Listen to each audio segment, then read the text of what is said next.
And by the way, he was at least 60 miles out of the way from where he needed to be. But he brought me right to the house. And there was a meal waiting for me. A meal, hot meal, waiting for me.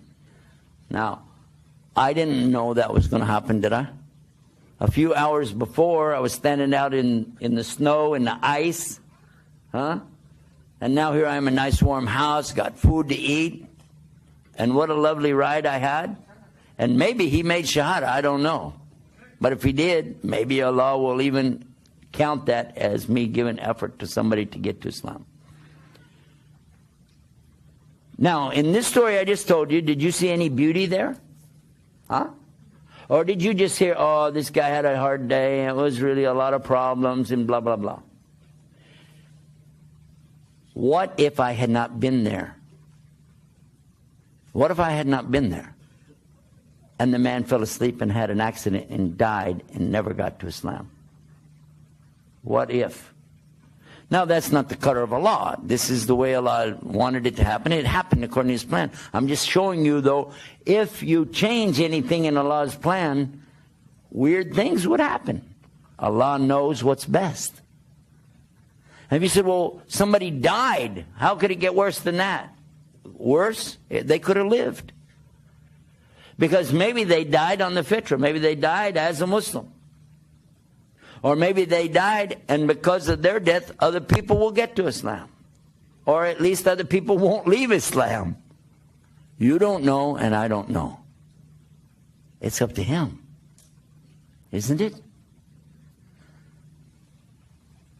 The non-believer is the one that has the problem. Muslims really don't have that problem.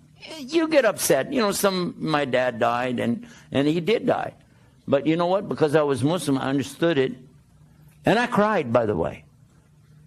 But it wasn't like the kind of crying that would have been when I was not Muslim. You know, oh, why my father? Oh, why this happened to me? No. It was crying like this. I was crying out of happiness that at least he became Muslim before he died. Crying out of happiness because I know, although I'll miss him for a while, we can be reunited in Jannah together. And crying also because I know that this is qadr of Allah, and all of us, we're going to come to this sometime. And by the way, the Prophet ﷺ, Prophet Muhammad, peace be upon him, when his son died and he was holding him, he cried. They said, even you are crying? And he said, all of us, we have our moment of this. We have feelings, we're humans. So yes, you can cry. Everything that you want to know about your life in general, or your life in particular, is in Islam. Do you like to know how you're created and what's going to be your ultimate end in this earth? Do you want to know? It's easy. Allah said in the Quran, the very first words He told you, Bismillah. Bismillah ar-Rahman ar-Rahim.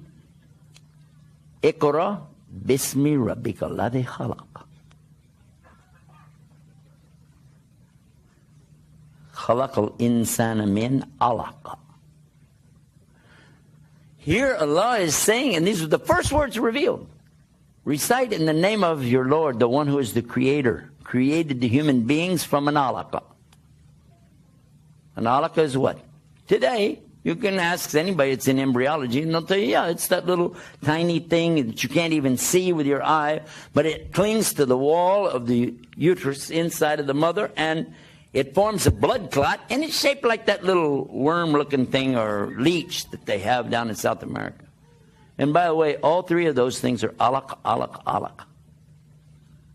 And Allah described it before people had microscopes, before people even knew that human beings didn't start out as little teeny people that just grew up big inside of their mother.